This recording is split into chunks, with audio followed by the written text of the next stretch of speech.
Good morning, good afternoon, good evening, wherever you are in the world.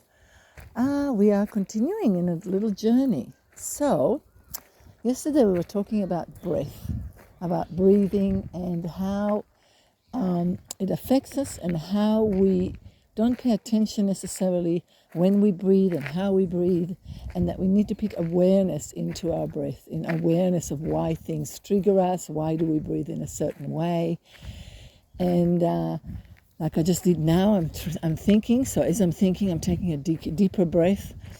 And today, what I wanted to talk to you about is the way we hold ourselves, the way we walk, the rhythm that we walk, and how important it is to put awareness into that as well, what we are doing here and now. So first of all, I'd like you to think of your shoulders. So anytime during the day when you have a moment, have a feel. Are your shoulders up and tense? Or are they relaxed, lying back? When you're walking, are you lifting your shoulders up in order to recruit more muscle to help you be stable as you're walking? Or can you walk with your shoulders relaxed and your arms swinging gently or whatever it is, and your rhythm of your walk? So I'd like you to listen for a minute. I'll do a few different walks and I'd like you to listen to the walk.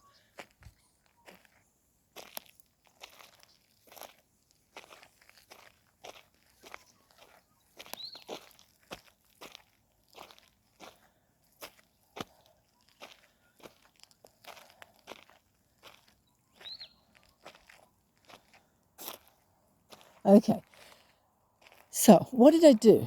I use different walks that I notice people walking or that I walk sometime. And when I see it, I usually stop and go, hey, your rhythm is off. So I'm walking slowly now. I go 1, 2, 3, 4. 1, 2, 3, 4. And that's my rhythm as I'm walking up towards the gate slowly.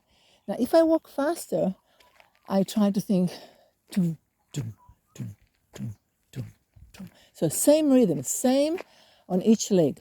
What happens sometime is that we favor one to the other. So we go 1, 1, 1. And the second one gets dragged a little bit. Or the other way around, it could be 1, 2, 1, 2, 1, 2.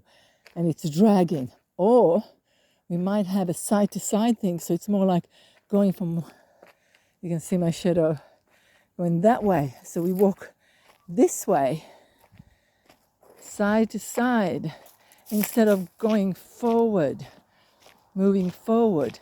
Unless you want to walk side to side. So the importance of actually having a proper rhythm when we're walking, meaning the breath, the shoulders are relaxed, we are walking, or when we are running. If you are a runner and you do lots of running for exercise or forever, for anything, whatever you do, again, there has to be a rhythm. It has to be the same on each leg.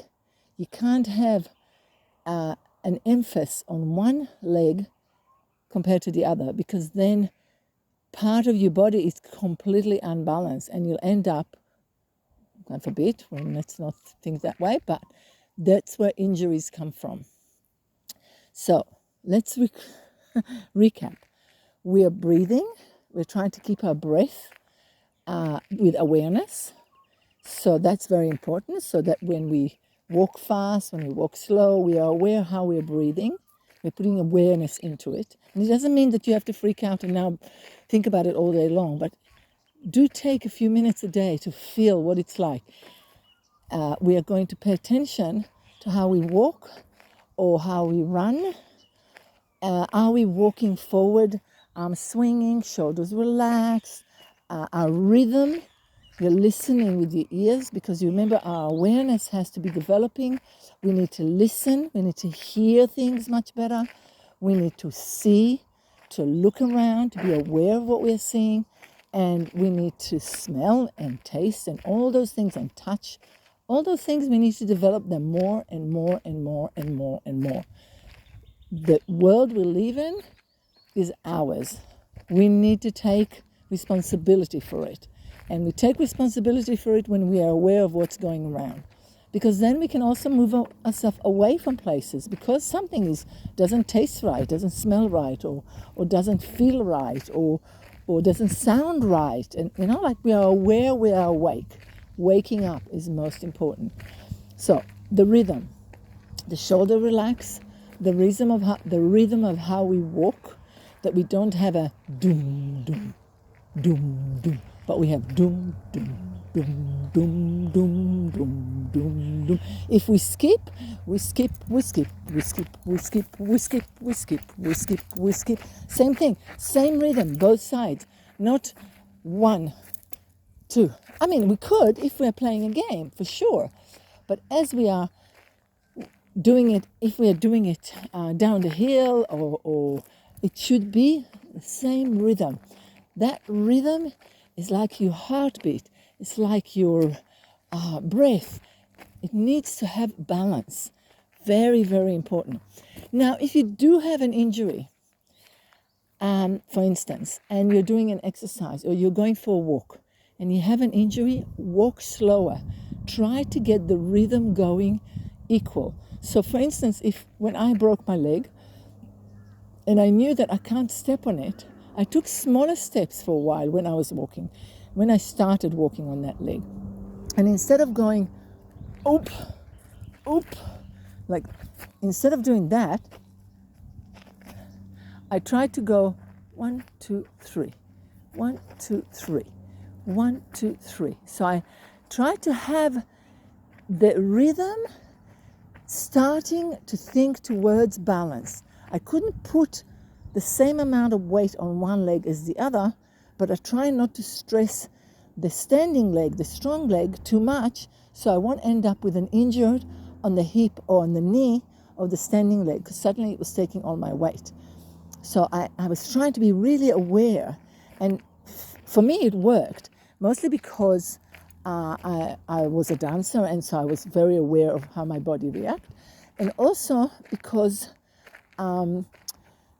the leg that was injured was my weak leg, and I was very aware that I didn't want my strong leg to get injured, because that's, I was really aware of that.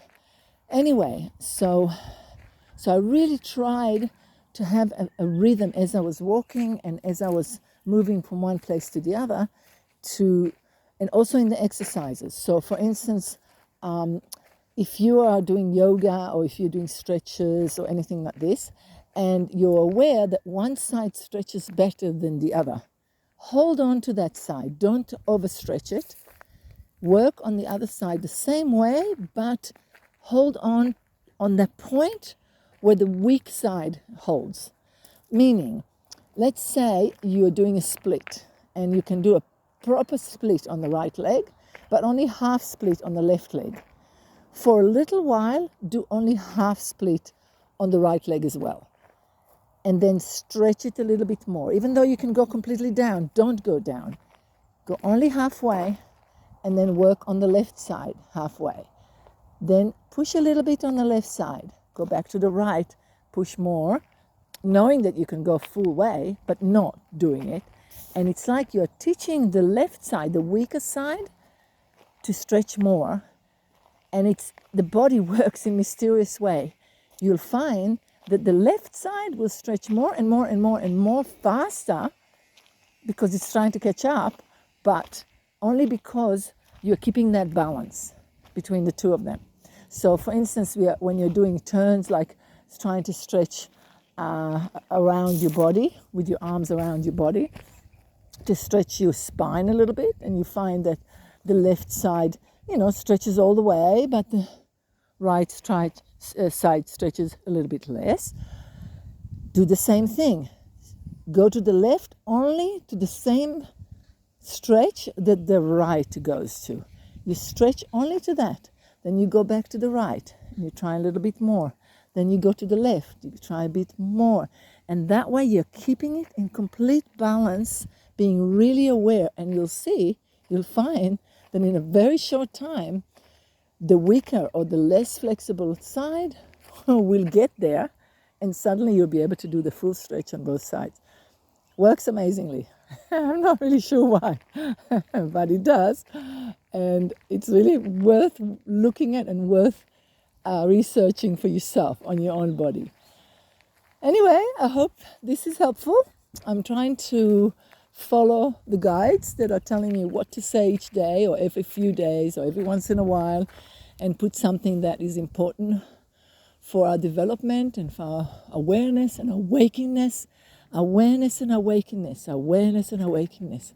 Those are the words, really important. Being aware, being awake. All right, guys, thank you for listening. Thank you for being with me. Please share it if you know anyone who'd be helpful too. Enjoy life. Love you lots. Bye.